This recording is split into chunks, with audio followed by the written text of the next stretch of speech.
যখন এখানে আসি এবং এই বইগুলোর দিকে তাকাই আর যখন অতীতের দিকে ফিরে যাই, তখন আমরা বুঝতে পারি যে ইতিহাস কখনোই কোনো অপরিবর্তনীয় বিষয় নয়। এটি মানুষের ইচ্ছা শক্তির দ্বারাই পরিবর্তিত হয়। এখন আমাদের নিজেদের ভাগ্য এবং ইতিহাস আবারও নতুন করে লেখার সুযোগ নিয়ে এসেছে গণভোট 2026। সবার মনে একটা প্রশ্ন, গণভোটটা আসলে কি? গণভোটটা হলো আসলে একটা ভবিষ্যৎ বাংলাদেশের ম্যাপ। ভবিষ্যৎ বাংলাদেশ থেকে আপনি কি চান আর কি চান না একজন নাগরিক হিসেবে, তার একটা খতিয়ান। আপনি কি এমন একটি বাংলাদেশ দেখতে চান যেখানে কেউ চাইলে 10 বছরের বেশি প্রধানমন্ত্রী থাকতে পারবে না?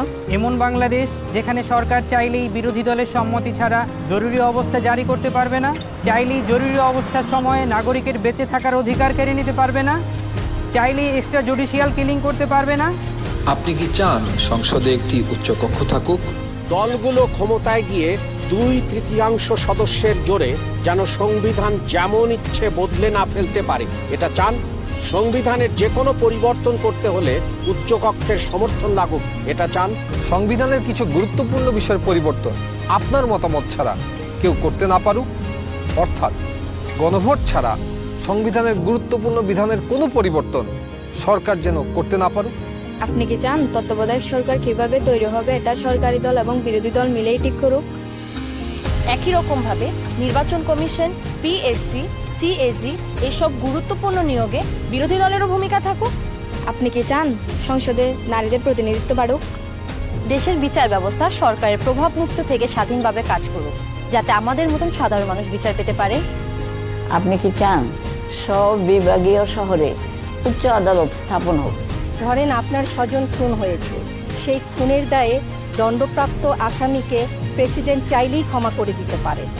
আপনি কি চান আপনি অর্থাৎ ক্ষতিগ্রস্ত পরিবারে অনুমতি ছাড়া রাষ্ট্রপতি এরকম কোনো অপরাধীকে ক্ষমা করতে না পারুক? আপনি কি চান যে আমাদের মৌলিক নাগরিক অধিকারের সংখ্যা বৃদ্ধি পাওয়া উচিত? যেমন ধরেন ইন্টারনেট পাওয়া, এটা কি একটা মৌলিক নাগরিক অধিকার হওয়া উচিত? যাতে ভবিষ্যতে আবারও কোনো খুনি সরকারের সেই ইন্টারনেট বন্ধ করে আমাদের উপরে হত্যাযজ্ঞ না চালাতে পারে। রাষ্ট্রপতি এবং প্রধানমন্ত্রী ক্ষমতার মধ্যে ভারসাম্য বজায় থাকুক, এটা কি আপনি চান?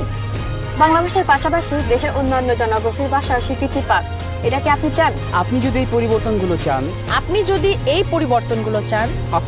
পরিবর্তনগুলো চান, তাহলে গণভোটে হাতে সিল মারুন। হাতে সিল মারুন। হ্যাঁতে সিল মারুন। হেতে সিল মারুন।